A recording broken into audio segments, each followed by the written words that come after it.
A Verdade, um jornal dos trabalhadores na luta pelo socialismo. Julho de 2026, primeira quinzena, ano 26, número 337, preço R$ 3. Manchete: a greve é um instrumento de luta dos trabalhadores. A greve forja a solidariedade de classe e demonstra a força que tem a união dos trabalhadores lutando juntos. Além de um meio de luta econômica, por salários e condições de trabalho, por exemplo, a greve ensina aos trabalhadores que seus interesses são inconciliáveis com os interesses dos patrões e dos governos burgueses. A greve educa a classe, levando sua consciência política. Era o que a gente precisava para se unir e discutir sobre tudo o que vinha acontecendo. A gente conseguiu muita coisa. Sozinho, a gente nunca conseguiria. Nunca tinha nem chegado onde chegamos. Aprendemos muita coisa, declara João da Silva, agente de limpeza em Petrolina, no sertão pernambucano, após a categoria paralisar suas atividades por 3 dias contra as precárias condições de trabalho. No último mês de maio, durante a Jornada Nacional de Luta convocada pelo Movimento Luta de Classes, MLC. Página 3. Segunda matéria. Como Daniel Vorcaro e políticos burgueses promoveram a maior fraude financeira do país. Nos últimos meses, o Banco Master, propriedade do bilionário Daniel Vorcaro, vem sendo apontado como centro de um dos maiores casos de pirâmide financeira do país. Segundo a Auditoria Cidadã da Dívida, o rombo do esquema chegou a 52 bilhões de reais. De acordo com as investigações, Vorcaro circulava nos ambientes de mais alta influência política e econômica, financiando viagens, festas luxuosas e filmes de quinta categoria para grandes figurões da burguesia brasileira, entre eles, políticos ligados ao Centrão e à família Bolsonaro. Matéria na página 3, na página 6. Partido. A Esperança Nasce na Avenida 7. Um romance sobre a luta do MLB. O Movimento de Luta nos Bairros, Vilas e Favelas, MLB, e a Escola Nacional Eliana Silva acabaram de publicar o romance A Esperança Nasce na Avenida 7, escrita por Gregório Gold. O livro trata da luta do povo brasileiro por direitos e pela vida durante a pandemia de Covid-19, em Salvador, Bahia. Foi um período em que nosso país era governado por um presidente fascista e que a luta do povo por moradia veio acompanhada de solidariedade, combate à pandemia e ao governo, que matou mais que o vírus, explica Gregório. Essas contradições são contadas na trajetória dos personagens, em especial na de um jovem casal da favela de Uniguaí, embalados pelas alegrias e dores da vida do povo pobre na capital baiana. É nesse cenário que a luta pelo direito à moradia digna e a organização junto ao MLB se tornam o caminho para conquistar, além de vitórias concretas, uma nova consciência sobre o mundo e, junto com ela, a esperança em um futuro de liberdade. Terminei essa leitura com o coração aquecido e com ainda mais convicção de que vale a pena seguir lutando, relatou Poliana Souza, coordenadora nacional do MLB. Para o autor, A Esperança Nasce na Avenida 7 é um livro que imita a vida da nossa classe, que vai fazer vários trabalhadores se reconhecerem em suas páginas e ainda uma retomada dos romances comunistas em nosso país. O livro já está à venda e custa apenas R$ 30. Pode ser adquirido nas ocupações e com as coordenadoras do MLB nos estados. Pix para doação, fortaleça a imprensa popular e operária. Segunda matéria. O P realiza encontros com pré-candidatos de todo o Brasil. Samara Martins, pré-candidata à presidência da República, se reúne com lideranças do partido para debater propostas e organizar campanha de filiação. Guilherme Goya, São Paulo, SP. Porta-voz do Programa Socialista da Unidade Popular, UP, e pré-candidata à presidência da República, Samara Martins roda o Brasil para se reunir com os pré-candidatos do partido. Nos dias 20 e 21 de junho, aconteceu o encontro com as pré-candidaturas das regiões Norte e Nordeste em Recife, Pernambuco.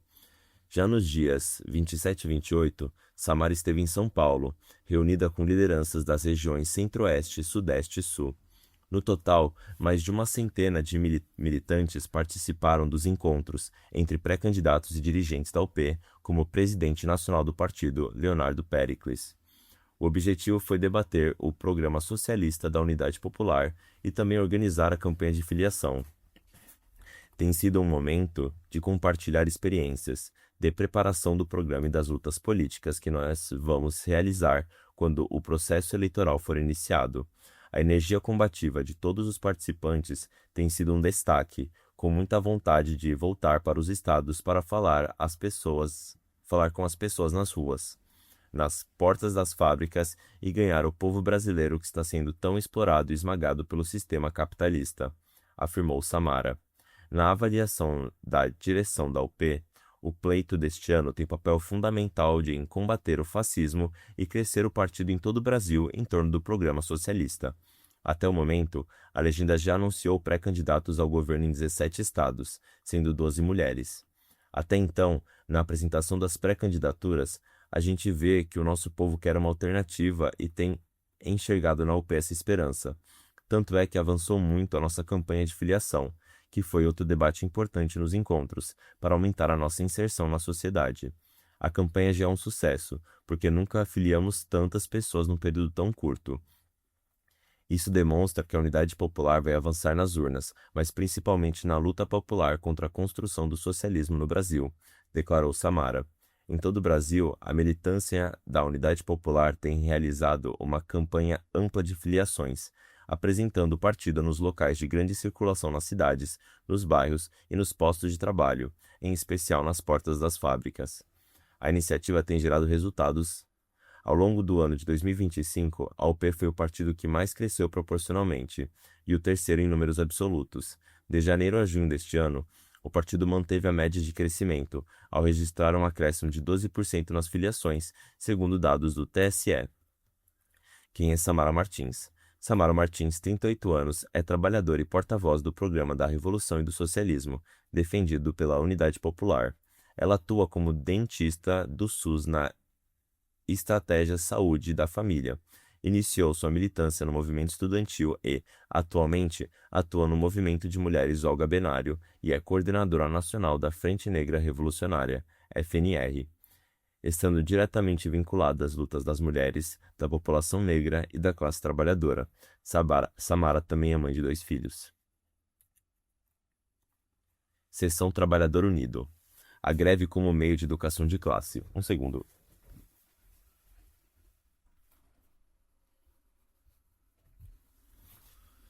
Por Tiago Santos, Diretório Nacional da UP.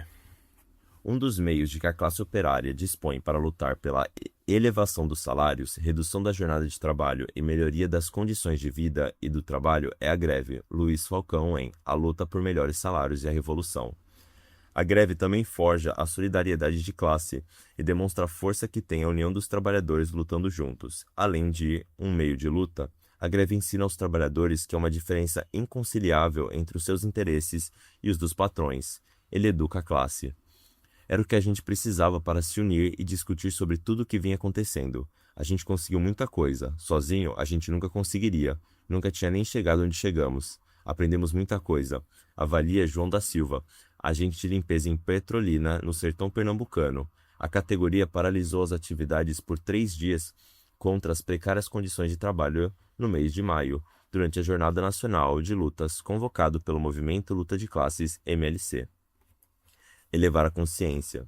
Esse meio de luta dos trabalhadores é, ao mesmo tempo, um instrumento de reivindicação econômica, ou seja, de luta por melhoria dos salários, redução da jornada, melhores condições de trabalho e também o início de um confronto mais amplo contra a estrutura social capitalista. Segundo Lenin, as greves significam o começo da luta da classe operária contra a estrutura da sociedade. Sobre as greves, 1889. A luta dos trabalhadores por suas reivindicações econômicas, de fato, é muito importante. Tanto é assim que Karl Marx escreveu, em 1865, que a luta por reivindicações econômicas, especialmente por melhores salários, é um fator essencial para preparar o enfrentamento ao capitalismo. Se em seus conflitos diários com o capital cedessem covardemente, ficariam os operários, por certo, desclassificados para empreender outros movimentos de maior envergadura, salário, preço e lucro. A partir da luta econômica, a consciência de classe se desenvolve, permitindo compreender a necessidade de acabar com a causa dos baixos salários e das dificuldades econômicas, ou seja, o modo de produção capitalista. Lutando contra o seu sofrimento, o operário ingressa na oposição aos efeitos do regime, o que é um passo no sentido de ingressar na luta contra o próprio regime. Para a classe operária acabar, em definitivo, com todo o seu sofrimento, é necessário realizar uma revolução que corte o mal pela raiz, ou seja, que acabe com o modo de produção capitalista. Luiz Falcão. A greve ameaça o capitalismo. No artigo de Lenin sobre as greves, ele também afirma: quando os operários se negam a trabalhar, todo esse mecanismo ameaça paralisar-se. Cada greve lembra aos capitalistas que os verdadeiros donos não são eles, e sim os operários. Veja a importância desse meio de luta. Ainda segundo Lenin, quando os operários levantam juntos suas reivindicações, deixam então de ser escravizados. As greves influenciam não só os envolvidos na paralisação de sua fábrica ou local de trabalho, mas espalham uma influência positiva a outros trabalhadores. Vejam que enorme influência exerce uma greve tanto sobre os grevistas quanto sobre os operários das fábricas vizinhas. E ainda, a greve ensina aos operários a compreenderem onde reside a força dos patrões e onde reside a força dos operários. Lenin. A importância dos sindicatos. No artigo de Luiz Falcão ficou claro que os sindicatos são fundamentais para elevar a consciência da luta dos trabalhadores. Os sindicatos sempre foram uma importante escola de luta de classe para as grandes massas trabalhadores. Assim como escolas de luta de classe, os sindicatos devem servir para a educação revolucionária. Mas a luta entre trabalhadores e burguesia produz também uma luta de ideias na sociedade. Essa luta de classes no terreno das ideias produz seus efeitos dentro do movimento sindical, influencia a forma de pensar e de conduzir a luta pelas reivindicações dos trabalhadores. No meio dessa batalha de ideias, os sindicalistas enfrentam argumentos cujo objetivo é afastar os dirigentes consequentes da tarefa de organizar as greves. Nem sempre esses argumentos revelam o seu verdadeiro caráter. Às vezes, esse objetivo de classe fica encoberto, escondido. É preciso identificar os interesses de classe que eles carregam e saber combatê-los. A repressão contra as greves. Um argumento utilizado para tentar convencer os dirigentes e os trabalhadores de que não vale a pena entrarem em greve é a repressão. Esta pode partir do Estado, mas também pode vir dos patrões, por meio da retirada de direitos já conquistados ou ameaça de demissões e desligamentos em massa. Esse argumento sequer é novo. Já em 1889, Lenin afirmava: eclode, porém, uma greve. Apresentam-se na fábrica o fiscal, o inspetor fabril, a polícia e, não raro, tropas. De fato, o jornal A Verdade já publicou, em abril de 24, que, em 2022, foram realizadas 376 greves, e a Justiça interveio, de alguma forma, em 47,3% dos casos. Nessa mesma matéria, a presidente do Sindicato dos Enfermeiros de Pernambuco declarou que, na esmagadora maioria, a Justiça decide pela ilegalidade do movimento. As liminares saem antes de o movimento começar, inclusive colocando multas altíssimas. Realmente, com base em dados do DIEESE, o total de greves em 2025 aumentou 14% em relação ao ano anterior, de 880 para 1.006 mobilizações. Em 32% dos casos, houve algum tipo de envolvimento do Poder Judiciário.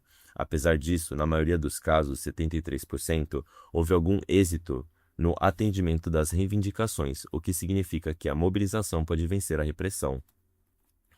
Mas, no lugar de ceder aos efeitos da repressão, o dirigente da classe operária mundial responde da seguinte maneira: o operário começa a entender que as leis são ditadas em benefício exclusivo dos ricos e, mais adiante, a greve abre os olhos dos operários não só quanto aos capitalistas, mas também no que se refere ao governo e às leis. Lenin. A greve revela o caráter de classe das instituições do Estado no capitalismo. Essa é uma importante lição que a classe trabalhadora só pode extrair a partir de sua experiência de luta. A preparação da greve. Outra questão que sempre se coloca é que a categoria não está suficientemente preparada e não compreende a importância desse meio de luta da mesma maneira que os dirigentes. De fato, as greves só são vitoriosas quando os operários já possuem bastante consciência, quando sabem escolher o momento, afirma Lenin. Mas a Rússia, no período da construção do Partido Bolchevique, também não contava com um grande número de operários com essa consciência. Coube aos comunistas mudar essa realidade. Vejamos como Lenin tratou da questão. Operários assim ainda há muito poucos na Rússia, e é necessário fazer todos os esforços para aumentar seu número, tomar conhecida nas massas operárias a causa operária, fazê-las conhecer o socialismo e a luta operária. À frente dos sindicatos, portanto, os marxistas revolucionários devem empreender os esforços que forem necessários para avançar a consciência e criar as condições para realizarem a greve. É fundamental que verdadeiros dirigentes operários ocupem seu lugar nos sindicatos e trabalhem para avançar a organização e a luta de classes operária. Luiz Falcão. Ser revolucionário é lutar pelo socialismo. Também ocorre de os dirigentes sindicais dedicarem mais energia à negociação do que à mobilização e à elevação da consciência da categoria. Não se pode perder de vista que a mobilização é força fundamental no processo de negociação coletiva. Isso significa que, durante as negociações e campanhas salariais, precisamos distribuir corretamente as energias para explicar nossos pontos de vista à classe à medida que se desenvolve a negociação com o patronato. É preciso ter em conta que a nossa luta é não apenas para elevar seus salários, mas pela libertação de todos os humilhados e ofendidos pelo regime dos exploradores. Luiz Falcão. Por mais que, em circunstâncias especiais, a negociação possa trazer bons resultados, nenhum deles justifica renunciar à greve. É preciso enfrentar os obstáculos que afastam os operários das greves. Devemos trabalhar com empenho e dedicação para construir as condições para realizá-las. Esse trabalho precisa ser desenvolvido de modo sistemático, cada vez mais profundamente, pois se trata de elevar a consciência da classe trabalhadora para permitir passarmos a luta pela destruição do regime de fome, miséria, guerras, carestia, violência e exploração que é o capitalismo e, no seu lugar, edificar a sociedade socialista. É por isso que não podemos renunciar à tarefa de organizar as greves. Seção Memória. 79 anos de Emanuel Bezerra dos Santos. Por Gessé de Andrade Alexandria. Juiz de Direito e escritor. O auditório Fernando Santa Cruz da OAB, no Recife, estava repleto de familiares de mortos e desaparecidos políticos na tarde do dia 22 de maio de 26.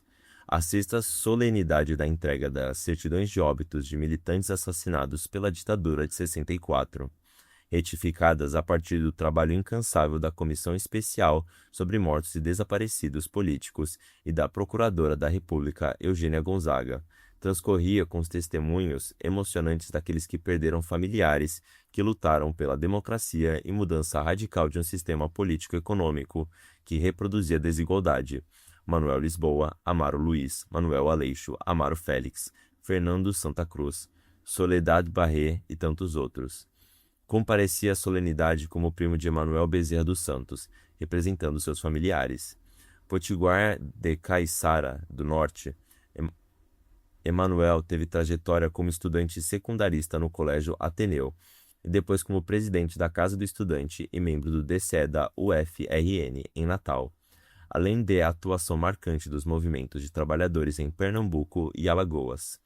Enquanto escutava os testemunhos, lembrava-me de minha visita, em 2018, ao Espaço Memória e Direitos Humanos, em Buenos Aires, no antigo prédio da Escola de Mecânica de la Armada, ESMA, onde funcionou, durante a ditadura, um tenebroso centro de tortura e morte.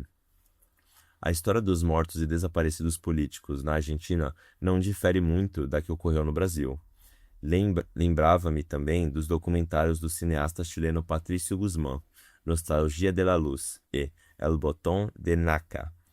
Numa das cenas mais marcantes do primeiro, parentes de desaparecidos escavam com ferramentas de arqueólogos o deserto do Atacama em busca dos restos mortais das vítimas da ditadura de Pinochet, sob imensos telescópios voltados para o infinito. No segundo documentário, militares chilenos, nos chamados voos da morte, lançavam ao mar corpos de militantes mortos por injeção de cianureto, presos a barras de ferro. Anos depois, esses pedaços de ferro guardavam botões de pérolas incrustados em sua superfície. Esse fragmento de dolorosa memória se misturavam à homenagem dos desaparecidos políticos e à reparação promovida pelo Estado brasileiro, após luta tenaz desde a redemocratização. Quando chamado a receber a certidão de óbito retificada, falei mais sobre o contexto histórico dessas mortes do que sobre a vida de Emanuel Bezerra. Ressaltei em minha fala que não haverá reparação completa enquanto os agentes do Estado responsáveis por tais atrocidades não forem punidos exemplarmente, como ocorreu nos juízos argentinos.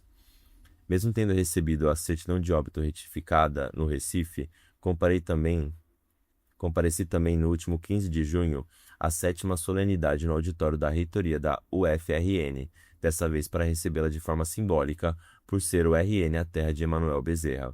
O auditório da reitoria, igualmente repleto, abrigava familiares e amigos dos mortos e desaparecidos potiguares, além de militantes do PCR, partido no qual Emanuel Bezerra militou, estudantes, professores e a governadora do estado, Fátima Bezerra, a deputada federal Natália Bonavides e a incansável procuradora da República, Eugênia Gonzaga. Um a um, os nomes foram lidos: Anastásia Alves, Edson Neves, Emanuel Bezerra, Gerardo Maguela, Irã Pereira, José Silton, Lígia Nóbrega, Luiz Gonzaga, Luiz Maranhão, Sebastião Gomes, Virgílio Gomes e Zoé Brito, todos mortos, mas profundamente presentes. Era preciso então, em minha fala, reafirmar a humanidade de Emanuel Bezerra, jovem caiçarense, filho, irmão, primo, estudante e poeta. Recorro aqui ao verbo espanhol pervivir, que, em nossa língua, poderia corresponder a perviver. Mais do que sobreviver ou perdurar, é viver para além de si mesmo, na memória, nas ideias e na poesia. No outro, nessa pervivência resiste sua humanidade. Recordo que meu pai e seu primo Emanuel, quando meninos, em Caiçara do Norte, embalados pelo cordel de Carlos Magno e os 12 pares de França, reivindicaram a épica de Ricarte Roldão sobre as dunas caiçarenses, suas primeiras canções de gesta. No belo ensaio Kafka, o visionário do totalitarismo, Milan Kundera destaca a dimensão existencial do autor tcheco, em contraste com George Orwell.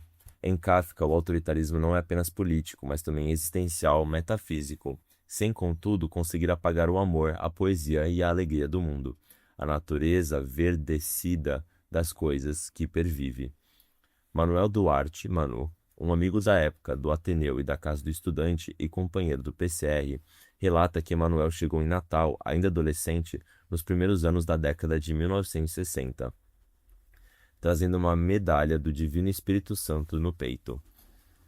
De família católica, carregava a tradição religiosa nordestina. Posteriormente, a mudança em Emanuel foi, segundo Manu, brutal. A crença religiosa transformou-se em militância política, levando-o à liderança no Ateneu e na Casa do Estudante, onde se tornou presidente em 67.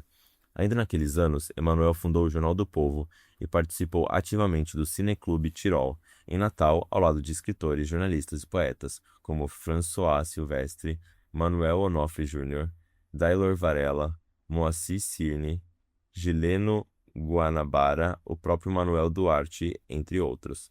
Seus versos tornaram-se então políticos. Em encontro com meu pai, em finais dos anos 60, Emanuel criticava a poesia considerada melosa, distante da realidade brasileira. A dura militância e o recrudescimento do Estado autoritário em 1968 inculcaram em Emanuel a necessidade de uma poesia política, militante. Esses versos políticos coincidem com o período que antecede sua prisão, por volta de dezembro de 68, logo após o 30º Congresso da UNE, em Ibiúna. Emanuel cumpriu pena até 69, já na vigência do AI-5. Da experiência carcerária na base naval em Natal, surge o poema As Gerações Futuras, lido na solenidade. Eu vos contemplo, gerações futuras, herdeiros da paz e do trabalho. As grades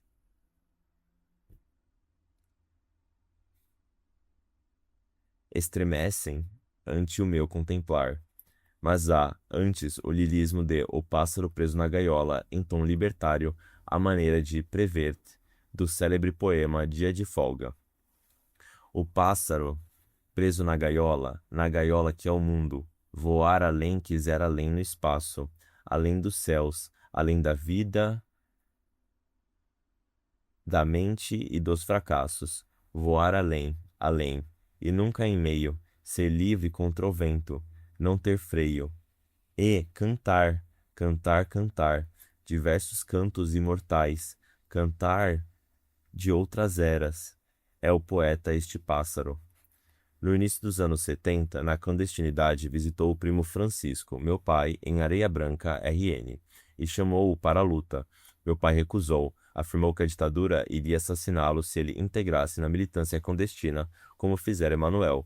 Confessou que queria constituir família, pois já planejava casar-se com minha mãe. Emanuel insistiu em que minha mãe se lançasse à luta política contra a ditadura, que meu pai acompanharia. Minha mãe também recusou. Meu pai perguntou a Emanuel se ele não pretendia formar uma família. Emanuel lhes respondeu que já tinha sua família, a humanidade, os trabalhadores do mundo. Essa foi a última vez que meu pai viu o primo poeta. Emanuel Bezerra foi assassinado pela ditadura após longas sessões de tortura no doicode da rua Tutoia, em São Paulo, no dia 4 de setembro de 73, depois de ser preso quando tentava voltar ao Brasil, provavelmente na fronteira do Chile com a Argentina. Os jornais da época noticiaram que fora morto, com Manuel Lisboa, num tiroteio com a polícia no Largo de Moema, em São Paulo. Foi enterrado numa vala clandestina no cemitério Campo Grande.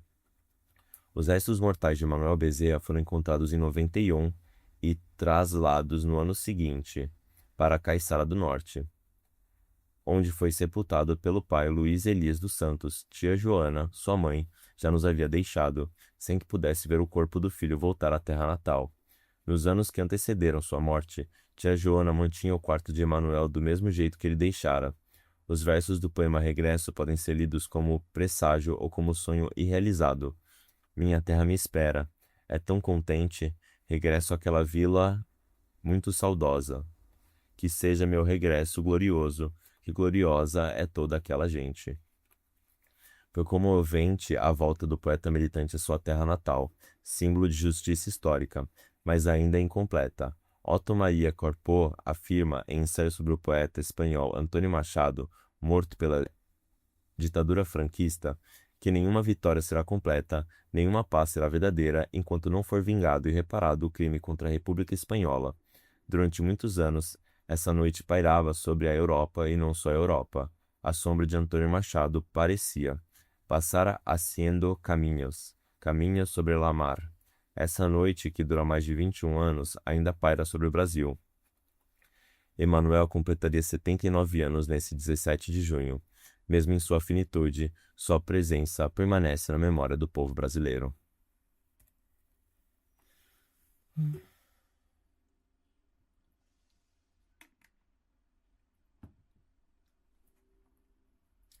Seção Sociedade. O P participa do 4º Encontro pela Soberania na Argentina. Vinícius Stoner, Diretório Nacional da UP. Aconteceu no último dia 20 de junho, na cidade de Rosário, na Argentina, o 4º Encontro Federal pela Soberania. A data e a cidade não foram escolhidas por acaso. No dia 20 de junho é comemorado o Dia da Bandeira na Argentina. A data faz referência à morte de Manuel Belgrano, que lutou pela independência da Argentina e de outros países da América Latina e também na resistência contra as tentativas de invasão britânica do século XIX. Na Argentina, a bandeira nacional é símbolo de resistência e foi presença marcante no encontro. Na cidade de Rosário está localizado o Monumento Nacional à Bandeira, às margens do Rio Paraná, onde pela primeira vez Belgrano levantou a bandeira argentina. Neste ano, o presidente fascista Javier Milei visitou o monumento no mesmo dia, sendo rechaçado pela população. Os participantes do encontro organizaram um contrato em que afirmam que Milei era persona non grata em Rosário. Além da importância histórica na província de Santa Fé, onde fica, existe uma grande exploração por parte do imperialismo estadunidense, europeu e chinês, com a colaboração da burguesia latifundiária argentina. O rio serve para escoar a produção de grãos e outros produtos agrícolas para fora do país, enquanto o preço dos alimentos atinge valores cada vez mais altos para os trabalhadores. O encontro foi organizado pelo Partido Comunista Revolucionário, PSR, da Argentina, e contou com a participação de amplos setores da sociedade civil e de organizações políticas, dentre eles setores progressistas da Igreja e ex-combatentes da Guerra das Malvinas. O encontro contou ainda com 25 painéis simultâneos, sendo o principal Geopolítica e Situação Internacional, do qual a Unidade Popular do Brasil participou. O evento teve a participação de diversos convidados da América Latina, incluindo Paraguai, Uruguai, Bolívia, Argentina, Brasil e um representante da Rede de Solidariedade com Cuba na Argentina. No debate foram expressas diversas posições, mas houve consenso sobre a necessidade de lutar contra o imperialismo estadunidense, tema que, inclusive, estava expresso em destaque numa enorme faixa que decorava a Faculdade de Medicina, onde o evento foi sediado. A intervenção da UP destacou a necessidade de lutar contra todo tipo de imperialismo. Se, por um lado, o imperialismo estadunidense é o principal inimigo dos povos, não podemos cair na ilusão de que apoiar o imperialismo dito menos pior, como o chinês, seja a saída para garantir a soberania das nações latino-americanas. Na intervenção, a UP também defendeu a necessidade de uma revolução socialista para construir uma verdadeira soberania em nosso continente. A UP reforçou a necessidade de solidariedade com a luta do povo boliviano contra o governo neoliberal de Rodrigo Paz. Desde o 1º de maio, operários e camponeses da Bolívia continuam em luta para derrubar o governo de direita apoiado pelo imperialismo estadunidense. O jornal A Verdade esteve presente no encontro, onde foram vendidos dezenas de exemplares. É inegável a referência que a militância presente no evento tinha em nosso jornal. Os companheiros foram diretamente perguntar como poderiam ter um exemplar ao avistá-lo, em especial após a mesa de debate. Este encontro, muito bem organizado pelos companheiros do PCR da Argentina, foi de grande valor do ponto de vista do internacionalismo proletário e da solidariedade entre os povos de nosso continente. Todos os participantes foram muito bem recebidos e tiveram a oportunidade de realizar valiosas trocas de experiência. Que possamos seguir unindo forças por uma América Latina livre e soberana, construindo o poder popular e o socialismo. Reinaldo de Jesus é sepultado com dignidade em São Paulo. Vivian Mendes, SP. No último dia 26 de junho, Dia Internacional de Apoio às Vítimas de Tortura, uma importante página da história de lutas do nosso país foi finalmente concluída. Reinaldo de Jesus da Silva, assassinado pela ditadura militar brasileira, que teve seu corpo ocultado pelos militares fascistas da Vala Clandestina de Perus, localizada no cemitério Dom Bosco, zona norte de São Paulo, foi finalmente sepultado com dignidade por sua família e pelos que lutam há décadas por memória, verdade e justiça. Reinaldo era maranhense, filho de um alfaiate e uma servente da escola. Nascido em 17 de abril de 41, ingressou na Escola de Aprendizes de Marinheiros do Ceará em 1960, onde estudou até 1964, quando foi expulso por sua atuação política e condenado a 5 anos de prisão. Reinaldo conseguiu fugir para São Paulo e viveu na cidade de Guarulhos, onde trabalhou como vigilante, se casou e teve um filho, que leva seu nome. Em 1971, após começar a receber cartas que provavelmente informavam que ele fora localizado pela repressão, Reinaldo saiu de casa e nunca mais voltou. A família, que nunca soube de sua atuação política, recebeu apenas notícias de sua morte pela imprensa, em 30 de maio de 72, quando ele tentava sequestrar um avião da Varig que tinha decolado do aeroporto de Congonhas com destino a Curitiba. Após negociar a saída dos passageiros e tripulantes, a aeronave foi invadida e Reinaldo, mesmo imobilizado, foi assassinado com um tiro na cabeça pelos agentes do DOI-COD de São Paulo. A polícia cinicamente declarou em seu atentado de óbito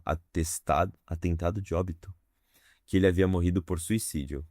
Reinaldo foi enterrado como indigente em julho de 72 em Perus. Os registros do cemitério indicavam que seus restos mortais haviam sido exumados e depois reinumados na vala clandestina criada no local em 76, junto de outras 1.048 ossadas. A vala foi aberta em 1990, graças aos trabalhos dos incansáveis familiares de mortos e desaparecidos.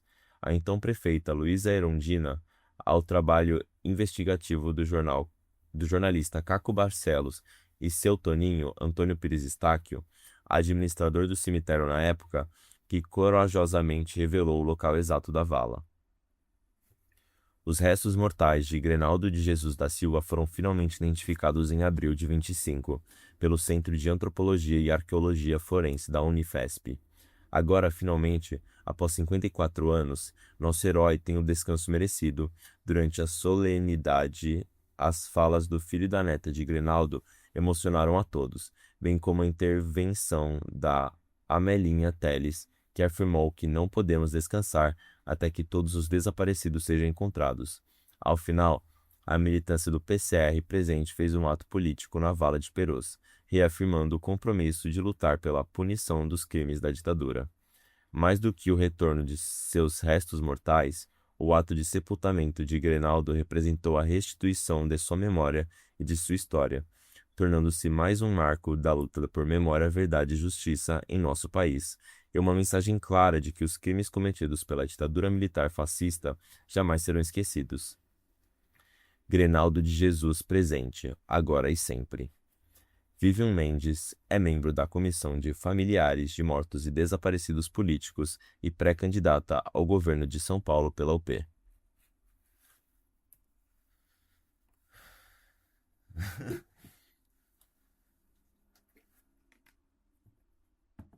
Seção Brasil. Banco Master, a maior fraude financeira da história do Brasil. Cadu Machado, redação. Nos últimos meses, vimos um banco até pouco tempo desconhecido surgir no sistema financeiro e logo depois no noticiário nacional. O Banco Master e seu dono, Daniel Vorcaro, que está preso, foram apresentados pelo mercado como um caso de sucesso por terem multiplicado centenas de vezes seus patrimônios, disputando espaço com bancos tradicionais. Vorcaro transformou o Master em uma das maiores emissoras de certificados de depósito bancário, CDBs, do país, atraindo centenas de milhares de pessoas com promessas de rendimentos seguros e acima da média. Essa combinação aumentou em muito a captação de recursos da instituição financeira e consolidou o banco como um dos principais grupos capitalistas do mercado financeiro do país. Mas nos últimos meses, o Banco Master chegou aos noticiários criminais por ser alvo de investigações da Polícia Federal e do Banco Central, sendo apontado como centro de um dos maiores casos de pirâmide financeira. As investigações apontam suspeitas de fraude, manipulação de dados contábeis e realizar operações financeiras para esconder a real situação do banco. Segundo a Auditoria Cidadã da Dívida, ACD, o rombo financeiro do esquema chegou a 52 bilhões, afetando diretamente 1,6 milhão de pessoas pela fraude. A engenharia do golpe. Segundo as investigações, a pirâmide financeira do Banco Master funcionava a partir de 3 pilares: a venda de títulos ao público por rendimentos um pouco acima do mercado, para atrair investimentos sem levantar suspeitas, a compra de títulos com valores inflados, para esconder os prejuízos e a falta de fundos do banco, e a estruturação de toda a operação com base na cobertura do Fundo Garantidor de Créditos, FGC, o que reduziu o risco de perdas caso o sistema caísse. A base do esquema era a emissão e venda de títulos bancários, CDBs, com remuneração acima da praticada pelos grandes bancos. O CDB do Master chegou a pagar cerca de 140% do CDI, Certificado de Depósito Interbancário. Esse número pode parecer muito alto, mas não é bem assim. Por exemplo, quando a taxa Selic está em 10% ao ano, um banco privado consegue oferecer algo como 11% ao ano, uma diferença pequena na prática. No entanto, em vez de dizer simplesmente que o título rende 11% ao ano, os bancos costumam apresentar essa rentabilidade como 110% do CDI, uma forma de comparação que parece mais vantajosa do que realmente é. Na prática, um investimento de R$ 1.000 a 140% do CDI rende cerca de R$ 4 por mês, ou R$ 140 ao longo de um ano. Foi essa engenharia dos números que levou muita gente a investir nos CDBs do Banco Master. Mas o esquema de Vorcaro não parava por aí. Apesar dessa forma de captação já ter cheiro de fraude, ela faz parte do funcionamento normal do mercado financeiro. Se esse tipo de prática fosse considerado crime, boa parte do sistema bancário teria que explicar suas próprias operações e muitos de seus executivos seriam presos, o que não seria nada mal. mas o ponto central da fraude do Master estava na forma como os recursos eram aplicados e na estrutura de ativos financeiros que sustentava o crescimento do banco. Vorkaro utilizava o recurso captado com os CDBs para comprar grandes volumes de precatórios, títulos de dívidas judiciais no Estado, cujo valor de mercado depende de critérios de avaliação altamente variáveis, definidos, em última instância, pelas administradoras dos próprios títulos. É aí que entra na história a administradora de fundos Reag Investimentos. Segundo as investigações, Vorkaro reunia uma grande quantidade de ativos, enquanto a Reag inflava esses valores para dar a impressão de que o Master tinha fundos suficientes para sustentar os certificados de depósito bancário, CDBs, e manter o crescimento do esquema fraudulento.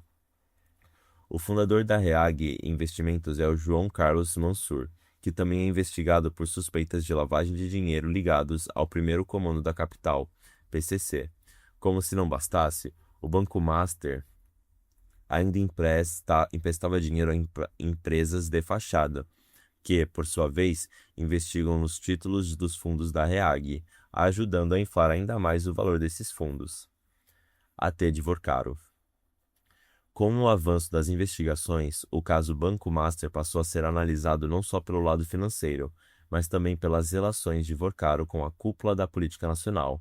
Segundo os investigadores, essa rede incluía eventos, encontros e fóruns entre o mercado financeiro e parlamentares, governadores, ministros, etc. A estratégia de aproximação com figuras de poder teria facilitado o crescimento do grupo, na construção de influência e, segundo as investigações, na fiscalização de suas operações. Com o avanço da Operação Compliance Zero e das investigações sobre o caso Banco Master, as relações políticas de Vorkaro evidenciaram uma rede de conexões que atravessava a política nacional e o sistema financeiro, chegando até o STF. De acordo com as investigações e apurações jornalísticas, Vorkaro circulava nos ambientes da mais alta influência política e econômica, participando de fóruns empresariais e encontros institucionais, financiando viagens internacionais, festas e luxos para grandes figurões da burguesia brasileira. Mensagens do celular de Vorkaro reveladas em investigação mostram o senador Ciro Nogueira, do PP, como um dos políticos mais próximos do banqueiro, que se refere a ele como um dos meus grandes amigos de vida. Segundo apurações da revista Piauí, Vorkaro financiava luxos do senador que, em contrapartida, teria atuado politicamente em benefício do Banco Master, incluindo articulações envolvendo o Banco Regional de Brasília, BRB, e a tentativa de aprovação da chamada Emenda Master, que levaria de 250 mil para R$ 1 milhão o limite de cobertura do Fundo Garantidor de Créditos. Já o presidente da Câmara, Hugo Mota, republicanos, aparece em reportagem associado a viagens e encontros em que teria mantido contato com Vorkaro, inclusive em eventos no Brasil e no exterior. Apesar de não haver denúncia formal contra o parlamentar, nas últimas semanas seu envolvimento com Vorkaro tem aparecido em vários dos processos de investigação. O presidente do Senado, Davi Alcolumbre, União Brasil, também aparece nas investigações da Polícia Federal. Outro investigado é o senador Jacques Wagner, PT, alvo de recentes mandados de busca e apreensão. Segundo a PF, há suspeitas de interlocução com integrantes do grupo investigado em troca de favorecimento pessoal. No conjunto das investigações, nomes de ministros do STF aparecem na lista de amigos de Vorkaro. No caso de Alexandre de Moraes, um contrato de 129 milhões foi firmado entre o Master e o escritório da advogada Viviane Barci de Moraes, esposa do ministro. O acordo previa parcelas mensais de 3,6 milhões de reais, ao longo de 36 meses, por serviços jurídicos. Já em relação a Dias Toffoli, investigações da PF revelaram que fundos de investimento ligados a Daniel Vorkaro passaram 35 milhões de reais ao resort Taiaiá, localizado em Ribeirão Claro, PR, administrado pela família dos Toffoli. Também estão sendo investigados repasses que chegam a 18 milhões de reais do Master e da JBS Consult, Inteligência Tributária, entre agosto de 24 e julho de 25, que efetuou repasses que somam 281 mil reais ao escritório de Kevin de Carvalho Marques, advogado e filho do ministro do STF, Cássio Nunes Marques. Porcaro também contou com dois grandes aliados no poder executivo. Durante as eleições de 22, o empresário Fabiano Campos Etel, cunhado e sócio do banqueiro, repassou um total de 5 milhões de reais para financiar as campanhas de Jair Bolsonaro, PL, e Tarcísio Freitas, republicanos. Outros dois nomes ligados ao escândalo do Master são Ibanez Rocha, MDB, ex-governador do Distrito Federal, e Antônio Rueda, presidente da União Brasil. O primeiro é alvo de investigações que apontam para o Banco de Brasília, BRB. Sob sua gestão, manteve operações e tentou intermediar a compra do Banco Master por cerca de 2 bilhões de reais, transação que acabou sendo vetada pelo Banco Central após identificar irregularidades. Já o segundo é investigado por atuar juridicamente em favor de Porcaro, além de participar de articulações junto ao BRB e fazer lobby em defesa do banqueiro. Ponta do iceberg. O caso do Banco Master não pode ser tratado como um episódio isolado ou um desvio dentro do sistema. O que as investigações mostram é algo muito mais grave: a existência de uma rede de relações entre o sistema financeiro, o Estado brasileiro e a política, que funciona de forma integrada e beneficia sempre os mesmos grupos. O que fica evidente é um modelo em que grandes bancos, figuras do mercado e o poder político se conectam de forma profunda e permanente, criando um ambiente que os interesses dos mais ricos são defendidos com unhas e dentes pelas instituições públicas. Enquanto isso, a burguesia e seus aliados seguem acumulando mais e mais poder e capital, protegidos por relações políticas, influência e dinheiro. O Banco Master não é uma exceção, é um retrato de como a capital e a burguesia operam no Brasil. Seção internacional. Greve dos professores do México é exemplo de luta. O México passa por um aprofundamento da luta social com uma histórica greve dos professores e um crescimento da perseguição política aos movimentos sociais da esquerda e revolucionários. No último dia 22 de junho, em atentado político, assassinou o militante da Frente Popular Revolucionária José Cruz Padilha e deixou mais 2 feridos, incluindo o dirigente da FPR no estado de Oaxaca, José Martínez Luna. Nesse contexto, reproduzimos um artigo enviado pelos camaradas do Partido Comunista do México, marxista-leninista, sobre as lutas recentes do país. Florentino Lopes, México. Desde 1º de junho deste ano, iniciou-se a greve nacional convocada pelos professores da Coordenadoria Nacional de Trabalhadores da Educação do México, CNTE, que reúne centenas de milhares de professores democráticos do país, opositores à cúpula governista de seu sindicato. A greve da CNTE, que dura mais que 15 dias, mantém mobilizações da Cidade do México e, em mais de 20 dos 31 estados da República, exige como demanda principal o fim do sistema de aposentadorias que se encontra nas mãos dos banqueiros e luta por um sistema coletivo, solidário e intergeracional de aposentadorias para todos os trabalhadores do setor público no México. Essa greve, que se desenvolve no marco da Copa do Mundo de Futebol, a qual tem os 3 países da América do Norte como sede, Canadá, Estados Unidos e México, é a continuação da greve nacional de 2025, que durou 24 dias e busca que a presidenta Cláudia Sheinbaum cumpra com uma das promessas de campanha, que é a recuperação da aposentadoria digna no México. Banqueiros enriquecem. Antes do ano 1997, no México se tinha um sistema de aposentadorias administrado pelo Estado. Contudo, com a reforma imposta para os trabalhadores no setor privado nesse ano, 97, e 10 anos depois, 2007, para o setor público, a administração do sistema de aposentadorias foi entregue aos banqueiros. Com a criação do Sistema de Poupança para Aposentadoria, ASAR, e as administradoras de fundos para aposentadoria, AFORES, as poupanças de toda a vida dos trabalhadores foram entregues às mãos dos bancos, que desde então realizam todo tipo de investimentos no México e no estrangeiro, com o dinheiro dos trabalhadores ficando com os lucros e, ao finalizar o tempo de contribuição dos trabalhadores, entregam-lhes miseráveis pagamentos mensais apenas até que cumpram os 70 anos. Durante as quase 3 décadas que tem esse sistema de aposentadorias, O dinheiro dos trabalhadores obteve tantos lucros que seu valor agora equivale a 1/4 do produto interno bruto do México, ou seja, 522 bilhões. Toda essa riqueza do sistema de aposentadorias é administrada por apenas 10 afores, propriedade das famílias mais ricas do país, ou seja, a poupança para aposentadorias de mais de 27 milhões de pessoas está nas mãos de um pequeno grupo de oligarcas. Aposentadorias dignas. Mesmo a atual presidenta prometendo durante sua campanha que era possível recuperar o sistema solidário, coletivo internacional de previdência, agora que a luta cresce, nega-se a recuperar o dinheiro dos trabalhadores, que está em poder dos banqueiros. Para conseguir esta recuperação de aposentadorias dignas para mais de 3,5 milhões de trabalhadores do setor público, requer-se a revogação ou eliminação total da lei do Instituto de Segurança e Serviços Sociais para os Trabalhadores do Estado, ISSSTE, que foi imposta em 2007 e é o que hoje exige a CNTE, mas isso afetaria os suculentos lucros das afores.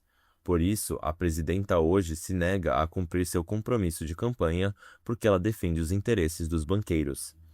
Repressão do governo. A greve do Magistério do México está demonstrando que o governo do partido Movimento de Regeneração Nacional, Morena, é um governo que defende os interesses dos banqueiros e se nega a escutar e solucionar as demandas dos trabalhadores, recebendo constantemente no Palácio Nacional Larry Fink, CEO da BlackRock, e Carlos Slim, o homem mais rico do México e um dos maiores bilionários do mundo. Essa luta dos professores tirou a máscara democrática do governo da Cidade do México, que são do mesmo partido.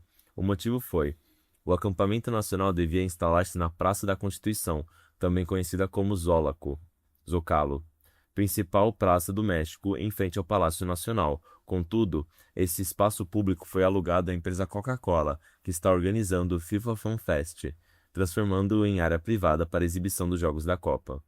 Desde 1º de junho, a CNTE foi impedida de instalar seu acampamento no Zócalo e impôs-se um estado de exceção no centro histórico da Cidade do México, bem como na zona próxima do estádio Banorte, onde se jogam as partidas da Copa do Mundo de Futebol. Na repressão de 1º de junho, um professor perdeu um olho pelo impacto de uma bala de borracha lançada pela polícia contra os professores.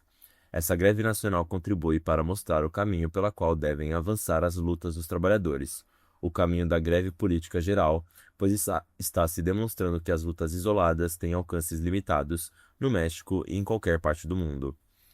O Morena está no 2º mandato presidencial. Cláudia Sheinbaum, do governo desde 2024, sucedeu Andrés López Obrador. Seu partido e aliados contam com maioria no parlamento e governam 20 estados. Trabalhadores imigrantes e portugueses derrubam pacote laboral. Vanessa Couto, Portugal. No último dia 19 de junho, a classe trabalhadora conquistou uma importante vitória em Portugal com a derrubada do pacote laboral da Assembleia da República. A proposta do governo de direita de Luís Montenegro, PSD, previa mais de uma centena de alterações ao Código do Trabalho, entre elas a flexibilização da jornada, a facilitação dos despedimentos, retrocessos nos direitos da parentalidade, como a redução da licença para amamentação e a revogação do direito a faltas por luto gestacional, além de novas restrições ao direito à greve, ampliando os chamados serviços mínimos. Essas alterações representam um profundo ataque aos direitos trabalhistas, atingindo desde os setores mais precarizados, especialmente trabalhadores imigrantes e mulheres, até as parcelas da classe média. Fascismo oportunista. Um dos fatos que chamou a atenção na votação foi a mudança de posição de última hora do partido fascista Chega, que votou contra o pacote. A decisão ocorreu num contexto em que pesquisas apontam que a reforma era amplamente rejeitada pela população, inclusive entre parte significativa do próprio eleitorado do partido. Trata-se de uma evidente manobra política oportunista para desgastar o governo sem romper com sua agenda econômica. Entretanto, não podemos nos enganar. A vitória dos trabalhadores não foi fruto da disputa institucional do parlamento, mas da luta construída pelo povo nas ruas, Foram as greves, manifestações e mobilizações populares que tornaram politicamente insustentável a aprovação da reforma e obrigaram os partidos a recusar. Trabalhadores imigrantes e portugueses construíam uma luta comum contra um projeto que atacava toda a classe trabalhadora, especialmente os setores mais precarizados. A atuação dos sindicatos ligado à Confederação Geral dos Trabalhadores Portugueses, CGTP, historicamente ligado ao Partido Comunista, PCP, e da União Geral dos Trabalhadores, UGT, tem importância na convocação da resistência, mas também revelou seus limites. Desde que o pacote foi apresentado em julho de 25, a CGTP convocou apenas 2 greves gerais, sendo que a anterior havia ocorrido 12 anos antes. Apesar dos discursos públicos contra a reforma, prevaleceu uma estratégia centrada na negociação institucional, sem desenvolver um processo contínuo de organização e formação política da classe trabalhadora. Internacionalismo. Em diversas mobilizações, militantes e organizações políticas também denunciaram tentativas de impedir o uso de bandeiras partidárias sob o argumento de que as greves deveriam ser puramente sindicais, estabelecendo uma separação artificial entre a luta sindical e a luta política. Neste processo, a Unidade Popular e o Movimento de Mulheres Olga Benário, organizações internacionalistas, tiveram um papel de destaque na mobilização de rua, participando das manifestações e fortalecendo a organização popular. Foi também a OP quem cunhou a palavra de ordem que passou a ecoar nas marchas por todo o país: trabalhador, imigrante português é quem sustenta o bolso do burguês. A consigna expressou a principal resposta da tentativa da direita de dividir a classe trabalhadora entre nacionais e imigrantes. Porém, o pacote atingiria todos aqueles que vivem do seu trabalho, independentemente de sua nacionalidade.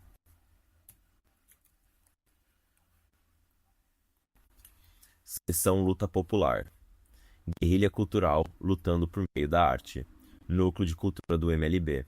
No dia 7 de setembro de 2025, o Movimento de Luta nos Bairros, Vilas e Favelas, MLB, mobilizou famílias que têm diariamente seus direitos violados, como o direito de ter uma moradia digna, e ocupou 18 prédios vazios que não cumpriam função social em todo o país.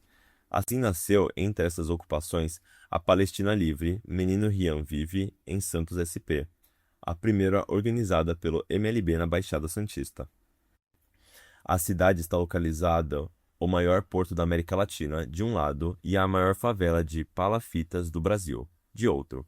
O nome da ocupação é uma homenagem a Rayyan, uma criança de apenas 4 anos que morava no Morro de São Bento e foi covardemente assassinada pela polícia militar durante a segunda maior chacina do estado de São Paulo, a Operação Escudo, que assassinou mais de 84 pessoas entre 23 e 24. Na ocupação, lutamos todos, artistas, militantes, moradores, trabalhadores e estudantes, para que esse espaço conquistado se mantenha e siga como exemplo de sonho material de um território livre de toda opressão e humilhação que já sofremos por esse sistema capitalista. Junto dessa nova realidade da vida dos moradores, descobrimos a possibilidade e a necessidade de fazer arte popular, de fato, sendo mais uma forma de saciar a vontade do povo por liberdade e justiça. Partindo da consciência de democratizar o acesso à cultura, nasceu o Núcleo de Cultura MLB, uma guerrilha cultural revolucionária. O núcleo, como classe artística inserida no contexto de ocupação, tem sido, além de ferramenta de luta, o arroz com feijão, como sugere Gilberto Gil. Entre resistência da luta por moradia e celebração de conquistas, começam a aparecer canções, danças, preenchimento com cores nas paredes cinzas abandonadas e mobilização para a comunidade se envolver na luta popular. A cultura, de certa forma, nos deu e nos dá a força necessária para subir e descer os intermináveis sacos de entulho. Foi cantando que limpamos esse chão e foi dançando que pintamos as paredes. Quanto mais os escombros diminuem, mais nós queremos festejar, afirma Revide, integrante do núcleo. Os artistas, a partir desse convívio de militância, bolaram eventos onde, como de praxe, a fome não é bem-vinda, a comida é a atração principal e a música é super saborosa. A guerrilha cultural revolucionária envolveu diversos artistas da Baixada Santista que se encontram com um propósito: a luta da classe trabalhadora por uma vida digna e por uma sociedade socialista. Desde o início da ocupação foram promovidas diversas atividades, dentro e fora de casa, como o Dia das Crianças, exibição de filmes, rodas de samba, rodas de capoeira, apresentações e oficinas de teatro e muita poesia temperando a revolução. O movimento cultural que fazemos nas ruas é também uma forma de trazer segurança aos espaços e às pessoas que ali habitam. As intervenções teatrais que fazemos, envolvendo música, dança, poesia e capoeira, fazem com que crianças, idosos, trabalhadores, moradores do território no geral, se aproximem e sejam acolhidos, relata Nevilly, coordenadora da guerrilha. Queremos contar as histórias do nosso território para que, lembrando de onde viemos, a gente consiga saber aonde ir. Veja o teatro, essa arte que une várias artes e artistas como lugar de partilha, comunhão, confluência, de pessoas lutando junto, na vida e nos palcos, por verdade, justiça, reparação, liberdade e revolução, afirma Igor Guaió, também integrante do grupo. A luta nos bairros e favelas é revolucionária. Eunice Brasil, Duque de Caxias, RJ. O movimento de luta nos bairros, vilas e favelas, MLB, se organiza por núcleos de famílias nas periferias do país com o objetivo de lutar pelo direito de viver com dignidade. Em Duque de Caxias, cidade da região metropolitana do Rio de Janeiro, o trabalho do MLB tem mais de 15 anos e um dos núcleos mais antigos do estado é no bairro de Nova Campinas. Em 2025, Caxias foi considerada a segunda pior cidade do país em qualidade de vida, segundo pesquisa do Instituto Amazon. Nesse período, o núcleo já abriu uma escolinha de alfabetização de jovens, adultos e idosos na Escola Nacional Eliana Silva, alfabetizando dezenas de pessoas que não tiveram oportunidade de estudar. O MLB também participou e debateu todas as grandes lutas do período e cresceu seu núcleo, chegando a ter 40 pessoas. Formamos novos coordenadores e passamos a ter 2 núcleos, sendo o mais novo conhecido como o Núcleo das Casinhas. Para a pastora Fátima, a mudança foi boa. Construir um núcleo das casinhas foi bom porque as reuniões têm sido na praça próxima à minha casa. Não preciso mais andar 2 quilômetros na chuva ou pagar passagem para assistir às reuniões, afirma. Trabalho territorial. O novo núcleo surgiu a partir do debate da coordenação estadual do MLB de fazer reuniões menores e próximas dos locais de moradia das pessoas. Assim, os moradores já aprovam a primeira mobilização nessa parte do bairro, um abaixo-assinado pela passarela na rodovia Rio-Magé, que corta o bairro e os moradores se colocam em risco para poder atravessar. A oportunidade perfeita para avançar com a luta surgiu com a inauguração de uma ciclovia pela Prefeitura de Caxias, com a presença de figuras da política da cidade, inclusive o próprio prefeito Netinho Reis. Em menos de uma hora, mais de 200 moradores aderiram ao abaixo-assinado e, neste mesmo tempo, moradores das casinhas chamaram a coordenadora do núcleo para fazer um protesto com o objetivo de chamar a atenção do prefeito, pois a iluminação do conjunto, ligada através de um gerador, foi desviada para iluminar toda a praça, e várias casas estavam sem luz há pelo menos 3 dias. Para inaugurar uma ciclovia, o prefeito tirou a luz das casas. Com uma faixa, os moradores fecharam a avenida principal do bairro. Quando o carro do prefeito se aproximou, a polícia chegou e tentou reprimir a manifestação. Mesmo assim, os moradores se mantiveram. Ao final do ato, numa plenária, apresentamos o MLB para novos moradores e decidimos os próximos passos da luta pela passarela e pela luz, já que essas são demandas de mais de 15 anos dessa ocupação, esquecida pelo poder público como muitas outras. Luta e conquista. A repercussão foi tão grande que o prefeito foi obrigado a se reunir com alguns moradores e fez uma reunião no bairro para anunciar que fará a regularização das casinhas, da luz com baixa renda e que irá resolver a questão do alagamento que passou a acontecer desde que a praça foi construída.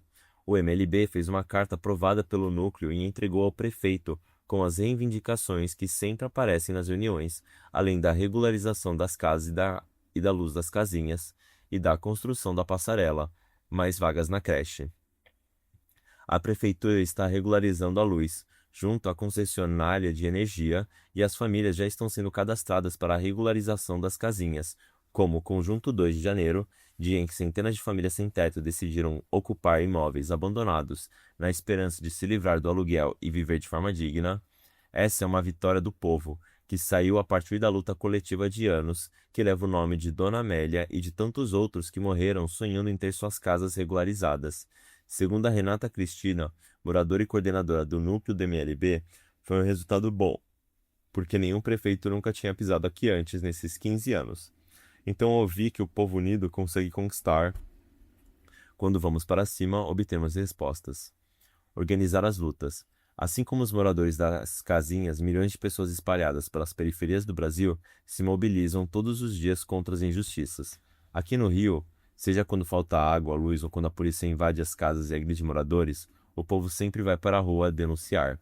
Precisamos estar sensíveis a esse sentimento, saber quais são os seus principais interesses e, ao mesmo tempo, apresentar uma perspectiva de vitória real, que é a construção do poder popular e a construção do socialismo.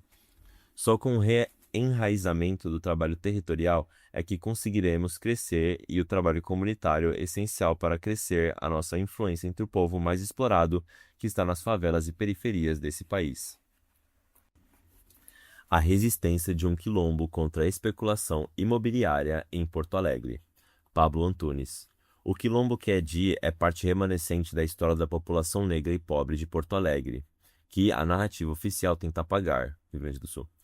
Localizado no que hoje é uma área nobre da capital gaúcha, o bairro Boa Vista está enraizado em território com alto reconhecimento certificado na Fundação Cultural Palmares e com um processo aberto no Instituto Nacional de Colonização e Reforma Agrária, o INCRA, para seu reconhecimento como quilombola desde 2022. No entanto, as garantias legais do quilombo têm sido descumpridas e demolições ilegais de casas se intensificaram em março desse ano. A abolição da escravatura no Rio Grande do Sul foi conquistada com luta em 1884, e como em todos os cantos do Brasil, a população negra ficou sem acesso a terras, sem reparação pelas violências.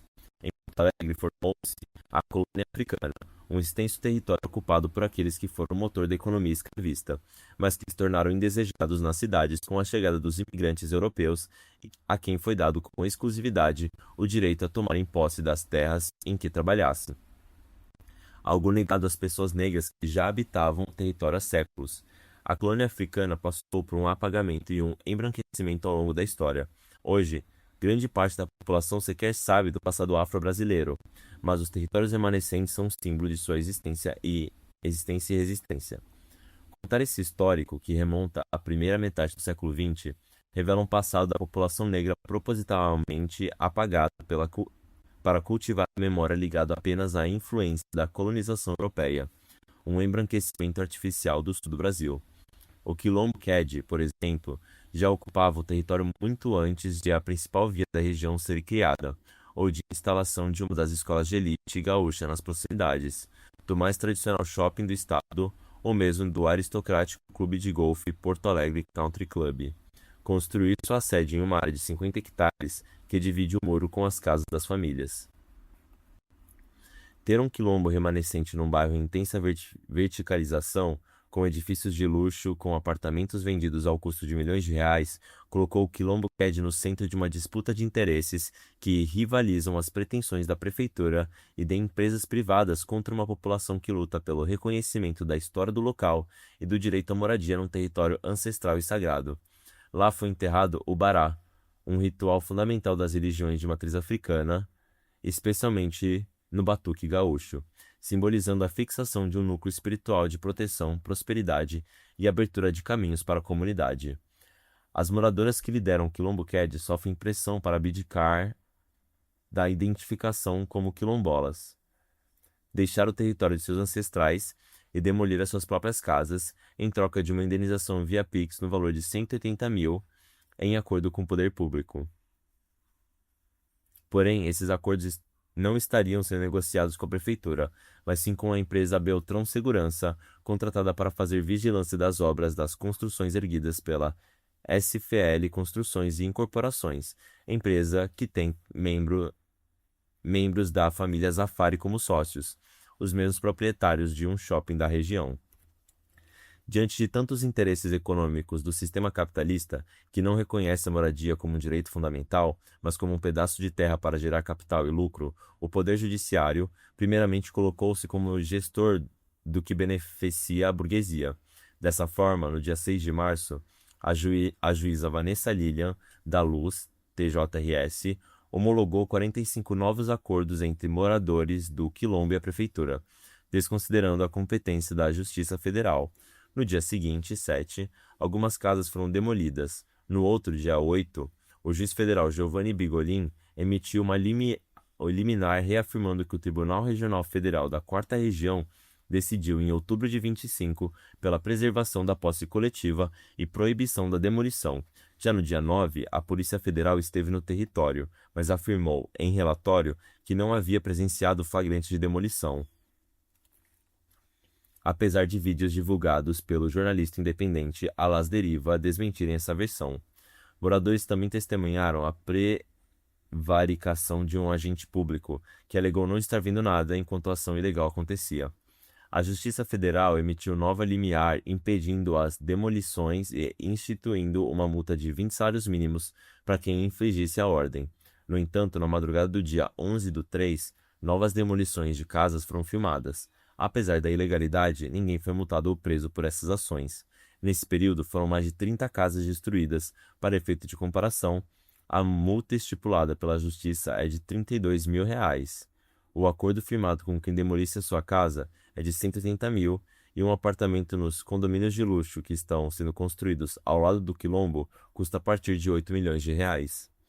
Apenas em 20/3, a Defensoria Pública do Estado de RS pediu nulidade e suspensão dos acordos homologados pela juíza e de novos acordos individuais propostos pela Prefeitura. Em 17/4, a Justiça Federal reconheceu o descumprimento da liminar pelo município de Porto Alegre por induzir as demolições. A prefeitura foi multada em 60 salários mínimos, conta que será paga pela população enquanto o quilombo segue destruído e os prédios ao lado crescem. Cenário de destruição. Andar hoje no quilombo Quedi é presenciar um cenário de destruição. Há mais casas demolidas do que em pé. Algumas conservam partes da parede, outras são amontoados de entulho, mas nem sempre foi assim. Inicialmente o território era muito maior. Tânia Dutra, antiga moradora e liderança local, conta que a comunidade abrangia todo o terreno em que os novos edifícios estão sendo construídos. Tinha vários becos, tinha uns armazéns, vários bares, 2 campos de futebol ali dentro. Eu até jogava futebol ali, ela recorda. Na esquina que agora é ocupada por uma revenda de automóveis importados, Tânia lembra que havia um mangueirão, um sistema de criação de suínos soltos em uma grande área cercada. Tinha uns 300, 400 porcos grandes. Tinha umas vacas. Essas características da economia local e de trabalho já não é mais possível, uma vez que o território foi reduzido a uma faixa estreita. As antigas moradoras locais são as que conhecem os desafios da geografia daquele ambiente. Tânia e Margaret contam que parte do território tem seus riscos naturais. Um desses prédios está em cima da areia movediça. A gente estava falando que o rio vem buscar, a terra vem buscar. Ela vai se movendo, né? Antes tinha uns 2 ou 3 poços nossos aqui. Eles trouxeram uma máquina para puxar água e vem puxando água. Um dos prédios está em cima de um rio. Estão com dificuldade de construir por causa da água do rio. A gente assistiu à morte do rio. Por quê? Desde o começo, ele já estava tendo essa resistência. Tanto é que eles não estão conseguindo descer ali por causa do rio. A força da natureza atuando fortemente. A Mãe Terra agindo fortemente, adicionam. Há alguns anos, Margaret não vive mais no quilombo Quedi, mas segue sendo uma figura de referência e respeitável no território. Em suas reflexões e recordações, ela diz: a gente tem que pertencer ao território. Essa coisa de ancestralidade, isso aqui era um território só. Eu moro no Vila Jardim, que faz parte da colônia africana, que sofre o mesmo processo de retirada. Então, ali é um bairro negro. Hoje a gente tem ali a Igreja dos Mormons, a segunda maior do Brasil, a casa do governador e tal. Então a gente sofre também esse processo de retirada, de ameaça. Eles chegavam e diziam assim, para nós: vocês vão ter condições de ficar aí? Vocês negros? Isso aí não é para vocês. Onde a gente morava aqui era um lugar só, Quilombo Silva, que é de Vila Jardim. Anos atrás aqui era um terreiro. E conforme a história, essa movimentação se deu antes da retomada. Foi no mesmo momento que eles tiraram o pessoal da Mirim para construir aquelas ruas ali. Foi no mesmo tempo que eles mexeram lá no Silva, no Quedi. Tudo aconteceu ao mesmo tempo. Essa retirada, remoção, eu me identifico nessa luta ancestral, afirma Margaret. A constante remoção do povo negro e pobre dos seus territórios é causada pelo capitalismo, que reconhece a terra apenas como fonte de lucro e exploração. Apenas o povo organizado na construção do poder popular e de uma sociedade socialista pode respeitar a história de uma comunidade com a sua localidade. Quilombo Qued resiste. Seção Mulheres. O que a UP defende para as mulheres. Por Luísa Wolff, Movimento de Mulheres, Olga Benário. O primeiro trimestre de 2026 registrou um caso de feminicídio a cada 5 horas e 25 minutos. Em 2025, houve um estupro a cada 6 minutos no Brasil. Os anos passam, mas as mulheres continuam recebendo 25% menos que os homens e são as que mais trabalham na escala 6x1. As mulheres, no mundo todo, sofrem com guerras em seus países, como é o caso da Palestina, ou com as políticas fascistas do imperialismo, como em Cuba. A vida das mulheres é marcada pela exploração que sofrem em todos os aspectos de suas vidas, fruto da exploração de seu trabalho para favorecer o lucro dos patrões. A violência e a falta de direitos se dá desde o momento em que trabalham, nas suas casas e na falta de políticas públicas. Por isso, a Unidade Popular, UP, representado por suas pré-candidaturas, em sua maioria de mulheres, apresenta um programa para a derrubada do capitalismo e a construção de um sistema onde o trabalho das mulheres e dos homens sirva para suprir as necessidades do povo e não para encher os bolsos dos ricos. Igualdade salarial. Apesar da vitória dos trabalhadores contra a escala 6x1 no último período, ela não é suficiente, pois o salário não supre a necessidade para o trabalhador viver com dignidade. Defendemos o aumento do salário mínimo em 100% imediatamente. As mulheres são tratadas como inferiores, e essa opressão, tanto a opressão machista quanto a opressão racista, servem para nos explorar. A exploração é maior contra o que se considera inferior, por isso as mulheres continuam recebendo menos. As mulheres negras, 53% menos que um homem branco, cumprindo a mesma função. Não é à toa que isso acontece, aponta Samara Martins, pré-candidata à presidência da República pela UP. Luta contra a violência. Os feminicídios, que crescem no Brasil ano após ano, chegando a um número de mais de 13.700 casos na última década, segundo o Fórum Brasileiro de Segurança Pública, têm sido uma verdadeira epidemia para as mulheres, que todos os dias são covardemente assassinadas. Para a professora Camila Falcão, pré-candidata da UP ao governo de Pernambuco, estamos sofrendo muita violência, seja feminicídio, seja por parte do próprio Estado. Isso é fruto do sistema capitalista, que vê tudo como uma mercadoria, inclusive nossos corpos. Essa violência sistemática causada pelo capitalismo faz com que nossas vidas fiquem muito mais difíceis e aumenta nos períodos de crise, com mais guerras, a exemplo do que acontece com os povos da Palestina e do Irã. Vítimas dos ataques do imperialismo estadunidense e de Israel. Nessas guerras, as mulheres são as principais vítimas. Moradia digna. Priscila Voit, pré-candidata ao governo do Rio Grande do Sul, explica que a UP defende que os imóveis abandonados possam ser destinados à moradia popular. As mães solos são as que têm uma renda mais baixa, portanto também insegurança alimentar. Afirma. Ela explica que, após as greves enchentes no ano de 2024, o Estado pouco utilizou o recurso de reconstrução para a habitação e até mesmo houve denúncias de desvio desse dinheiro. As mulheres também sofrem com a violência nos bairros, quando seus filhos e elas mesmas são vítimas da violência do próprio Estado. Essa estrutura precisa mudar. Esse tipo de operação policial precisa acabar. Por isso, é necessário desmilitarizar as polícias, acabar com as operações policiais, priorizar a inteligência e enfrentar os capitalistas que lucram com a falsa guerra às drogas, que não estão só nas facções criminosas, mas também nos bancos, grandes empresas e até no parlamento, afirma Juliette Pantoja, pré-candidata ao governo do Rio de Janeiro. Contra as privatizações. Além disso, as poucas empresas que ainda permanecem públicas no Brasil são privatizadas e se encontram mais a serviço do lucro do capital do que da população. Vivian Mendes, pré-candidato ao governo de São Paulo, explica que as privatizações representam todo tipo de desgraça na vida do povo. Os preços dos serviços aumentam, a qualidade cai, além de significarem demissões para os trabalhadores das empresas privatizadas. E completa. As mulheres trabalhadoras recebem salários mais baixos que os homens e já são a maioria de chefes da família no nosso país. Por isso, a privatização prejudica ainda mais a vida das mulheres. Para que todas essas políticas sejam efetivadas, É necessário que o orçamento do país deixe de estar nas mãos dos banqueiros. Segundo a Auditoria Cidadã da Dívida, no ano de 2025, foram retirados mais de 102 bilhões de reais das áreas sociais para pagar a dívida pública. Assim, políticas de moradia, creches, educação, saúde e de combate à violência são sempre deixadas de escanteio pelo capital. É necessário uma auditoria e o fim do pagamento de juros aos banqueiros para que o dinheiro do povo seja destinado às melhorias necessárias no Brasil. Para enfrentar todas essas injustiças, devemos lutar para que as mulheres sejam poder em nosso país. Estados realizam atividade em comemoração aos 15 anos do movimento Olga Benário.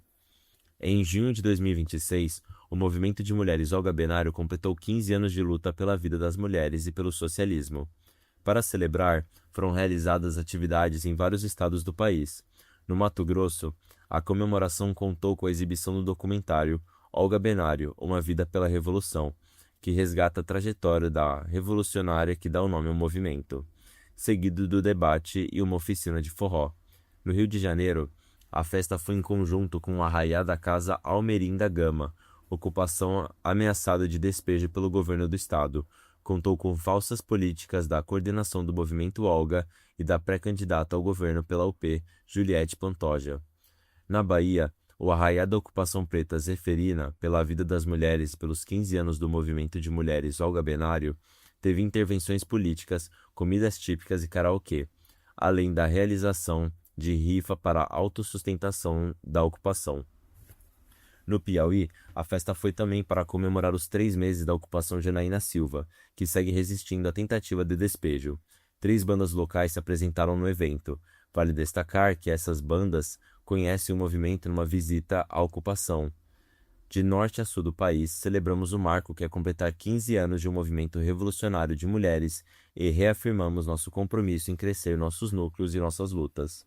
Vivam os 15 anos do movimento Olga Benário.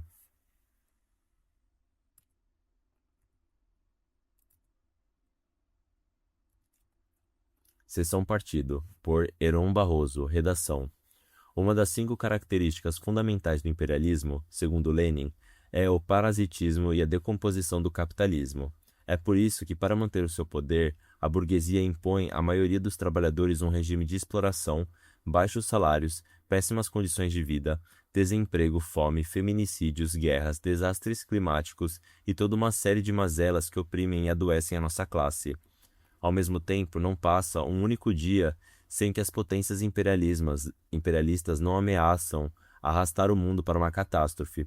O fascismo, a matança contra o povo palestino, a intervenção militar na Venezuela, o cerco contra Cuba e as promessas de acabar com toda uma civilização, caso o Irã não se ajoelhe aos Estados Unidos, não significam que o imperialismo é todo-poderoso, como afirma o tirano Donald Trump, mas ao contrário, são a prova de que, diante do apodrecimento de seu sistema econômico, as classes dominantes não têm outra saída senão recorrer à violência, ao terrorismo e ao fascismo.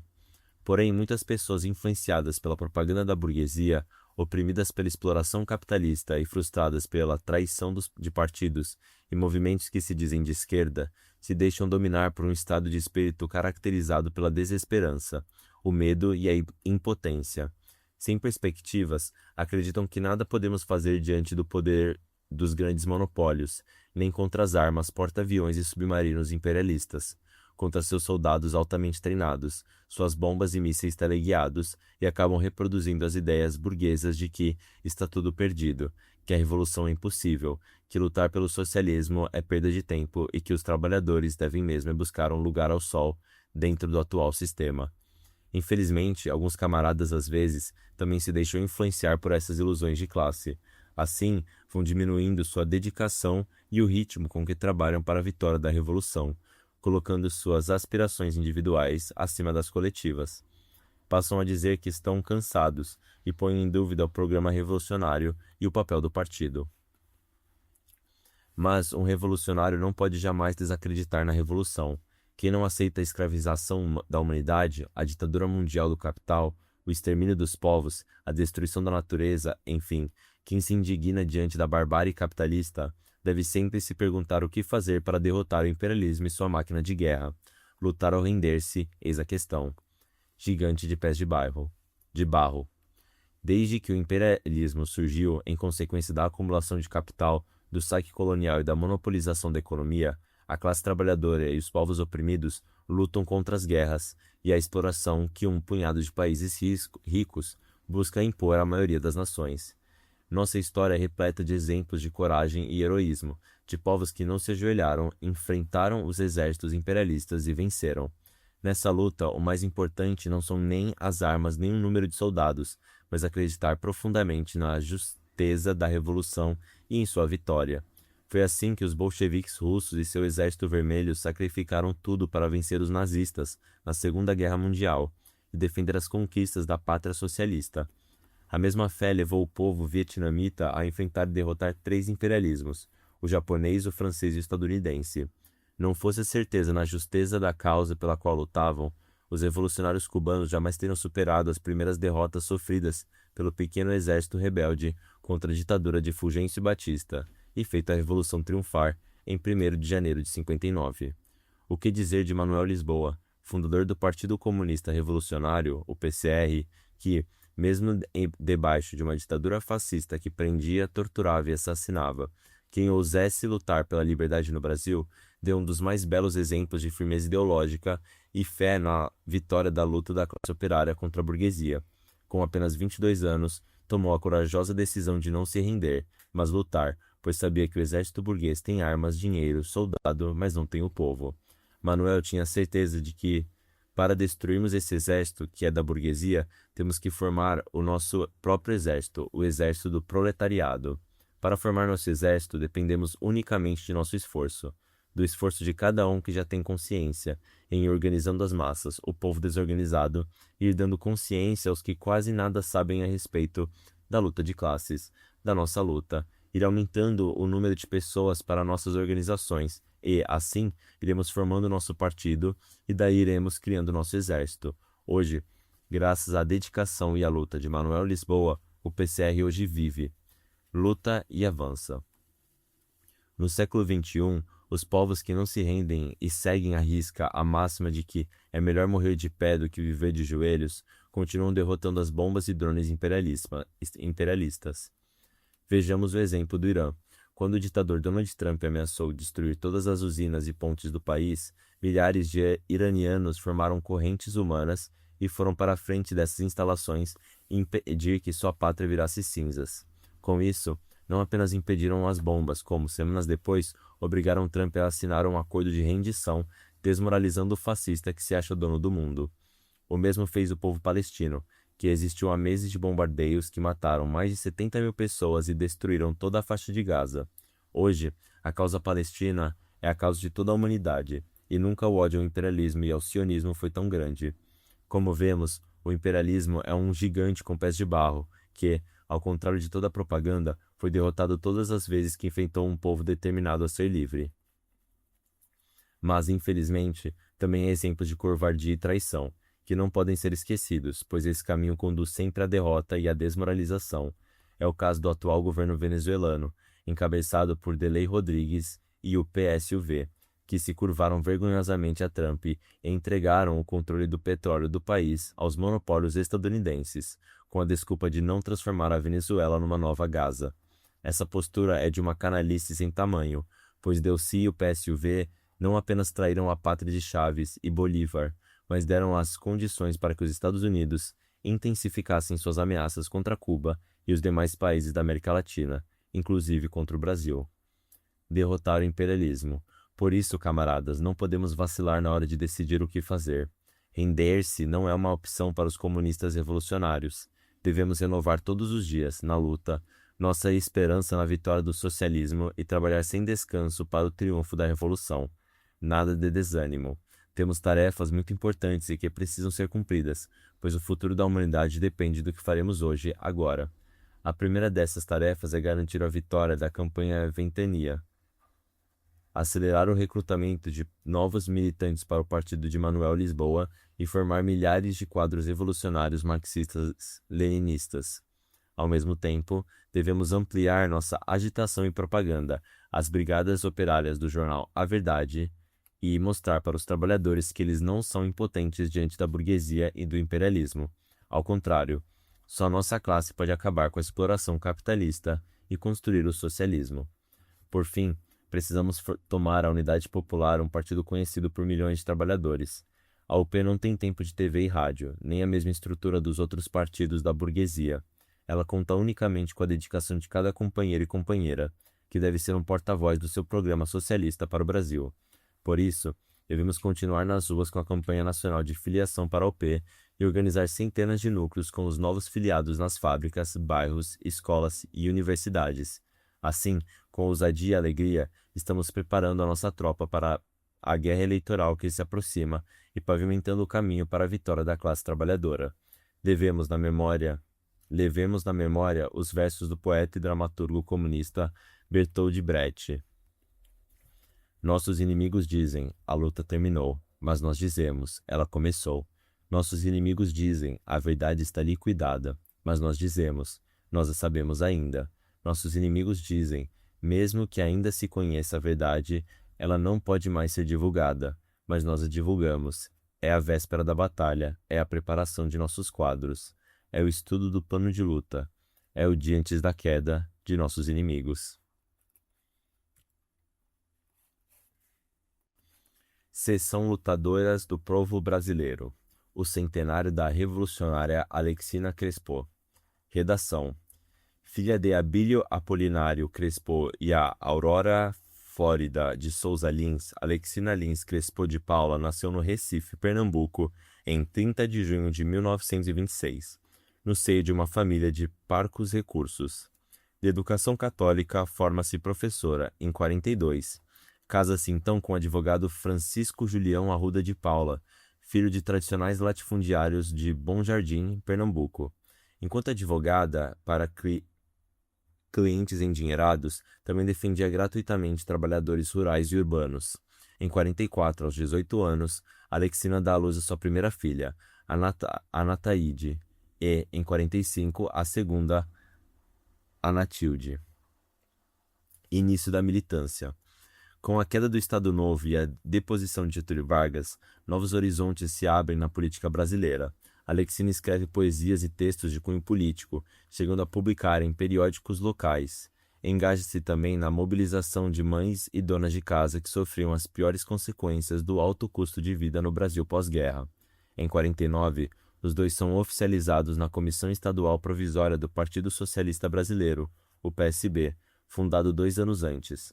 Alexina integra a 19ª Assembleia de Mulheres Pernambucanas, o primeiro Congresso da Mulher Pernambucana pela Paz e o primeiro Congresso Brasileiro em Defesa da Paz, realizado na sede da UNE, no Rio de Janeiro. Reprimido pelo governo Dutra, o Congresso acaba por estreitar os vínculos de Alexina com quadros do Partido Comunista. Alexina também participou da fundação da União Feminina de Pernambuco. A partir de 1950, com a eclosão da Guerra da Coreia, Alexina alinha sua atuação com os comunistas, mobilizando mulheres em passeatas, solidárias às mães dos soldados estadunidenses enviados pela invasão da Coreia. Seu grito era pelo retorno imediato dos filhos, pelo fim das guerras e contra a proliferação das armas nucleares, tema central da Guerra Fria, então em curso. No mesmo ano nasce seu filho Anatólio e, em 52, seu caçula Anaeleto Julião. Ligas Camponesas. Nas eleições de 54, Francisco Julião é o único deputado estadual eleito pelo Partido Socialista. Durante o mandato do marido, ao mesmo tempo em que surgiram primeiros esforços pela criação das Ligas Camponesas, em 55, Alexina articula a instalação da seção pernambucana da Federação de Mulheres, a qual chega a presidir. À medida que a repercussão da atuação legislativa de Julião se alastrava em todo o Brasil, cada vez mais a Casa da Família em Recife tornava-se um fervedouro de ação política. Ela recepcionava dezenas de camponeses vindo do interior, ao mesmo tempo em que atendia à sua demanda processuais. Alexina atendia às necessidades desses camponeses, secretariava toda a atuação do marido, passando inclusive a exercer sua defesa pessoal, sem renunciar ao exercício dos cuidados maternos dos 4 filhos. Ao final de 56, a polícia prendeu Julião durante ato político em Engenheiro Galileia, em Vitória de Santo Araão, Pernambuco. Em janeiro de 57, o governo estadual fechou a sede da Federação de Mulheres, com a grande imprensa noticiando sua atuação como subsidiária do Partido Comunista. Pouco após a Revolução Cubana, em 59, foi apresentado à Assembleia Legislativa de Pernambuco o primeiro projeto bem-sucedido de despropriação de terras improdutivas para fins de reforma agrária na história da América Latina, no caso, no Engenheiro Galileia. Contando com intensa mobilização camponesa, o projeto foi aprovado pela Assembleia e sancionado pelo governador. A lei, além de imensa repercussão, insuflou a ira de setores contrários a mudanças estruturais no Brasil, especialmente na economia agrária nordestina, na qual o campesinato alcançava crescente protagonismo. Com a contribuição de Julião e Alexina, as ligas camponesas se multiplicavam pelo Brasil. Revolução Cubana. Em 1960, Julião, integrando comitiva do presidente da República Jânio Quadros, visita Cuba, encontrando-se com as principais lideranças da Revolução. Em 61, retorna à ilha, dessa vez acompanhado de Alexina. Sua aproximação com a liderança da Revolução é imediata, especialmente com Fidel e Raul Castro, Ernesto Che Guevara, Almeida Bosque, Célia Sanches e Vilma Spin. Além da aproximação político-ideológica, Alexina passa a ser treinada militarmente. No Brasil, entremeadas as atividades das ligas camponesas, passa a se organizar em um grupo focado na resistência às arbitrariedades cometidas pelo braço armado do latifúndio e a possibilidade de um golpe de Estado. Recebe o nome de Movimento Revolucionário Tiradentes, MRT. Entre suas lideranças estão, além de Alexina, estão Clodomir Moraes, Padre Alípio de Freitas, Adalto Freire da Cruz e Deusuíte de Costa Silva. Alexina aproxima-se decisivamente do que apreende da experiência cubana e de seus métodos revolucionários. De volta ao Brasil, fomenta a criação de núcleos de treinamento guerrilheiro para enfrentar as milícias armadas a serviço dos grandes proprietários canavieiros. A crise desencadeada pela renúncia de Jânio e a ascensão de João Goulart provocou ainda mais tensão à vida familiar. A casa onde a família residia desde o início dos anos 50 estava permanentemente vigiada por agentes policiais à paisana, e cartas anônimas chegavam constantemente às mãos de Alexina. Uma delas ameaçava enforcar os 4 filhos do casal nas árvores do quintal. Incumbindo-se das comunicações internacionais das ligas camponesas, Alexina retorna a Cuba, em 62, dessa vez acompanhada dos 4 filhos.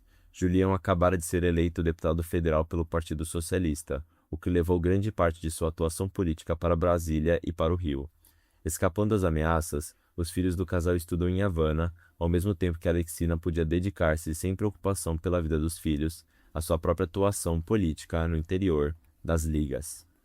Ainda em Havana, recebe um convite da embaixada chinesa para uma visita de cortesia à República Popular da China, acompanhada das 2 filhas mais velhas que, por intermédio de Fidel, ingressam em uma universidade soviética. Como porta-voz das Ligas Camponesas do Brasil, Alexina é recebida em Pequim, pessoalmente por Mao Zedong, líder da Revolução Chinesa. Em 63 e o início de 64, Alexina fomenta a criação da instância especificamente femininas no interior do movimento.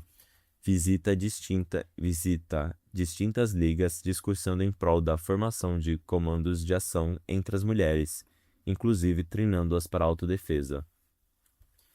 No início de 64, organiza o primeiro Congresso Nacional das Mulheres Camponesas. No final de março, viaja novamente a Cuba para o casamento de sua filha mais velha, Ana Taílde. O golpe de 1º de abril de 64 o surpreende poucos dias após a celebração. Prepara-se para retornar clandestinamente ao Brasil, mas o governo cubano a desaconselha. Com a consolidação do golpe e a prisão de Julião, a família acaba permanecendo em Cuba e integrando-se aos esforços revolucionários na ilha. Participam voluntariamente do corte de cana-de-açúcar, revezam-se nas rondas noturnas do bairro onde residem e passam a integrar as milícias das Forças Armadas Revolucionárias. Poucos meses após o golpe, o pedido de novos passaportes para a família é negado e toda a família torna-se oficialmente apátrida. Em 66, a Alexina discursa representando o Brasil na Conferência Tricontinental em Havana, na presença de personalidades como Salvador Allende, Ahmed Ben Bella, Amílcar Cabral e Carlos Marighella, além do próprio anfitrião Fidel Castro. Em 70, com a eleição de Allende no Chile, a família muda-se para Santiago, onde, em 73, são surpreendidos pelo golpe do estado de Pinochet, com a prisão de Anatailde no campo de concentração do Estádio Nacional.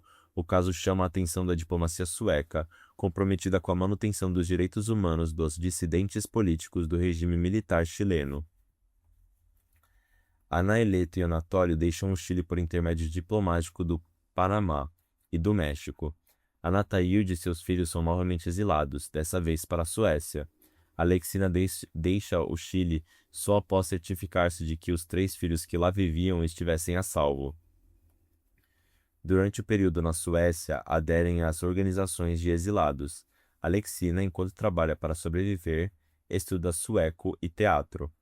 Anatailde, em nome da mãe, viaja a Lisboa na companhia do pai, Julião, então residindo no México, para tomar parte nas conferências conhecidas como Encontro de Lisboa.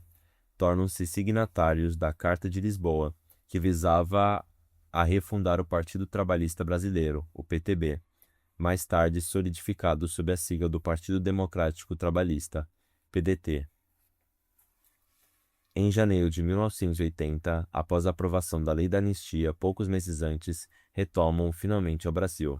Alexina se envolve com a produção de inúmeras peças de teatro e com a formação popular de jovens atores e atrizes, vindo a ministrar cursos. A partir dos trabalhos de grupos de teatro e educação popular nas comunidades recifenses de Santo Amaro, Chié, Casa Amarela, entre outras. Alexina faleceu aos 87 anos, no Recife, no dia 14 de novembro de 2013.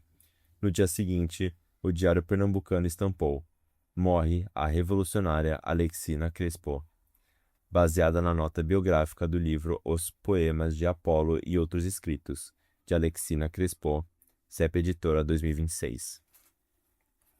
Fim do jornal.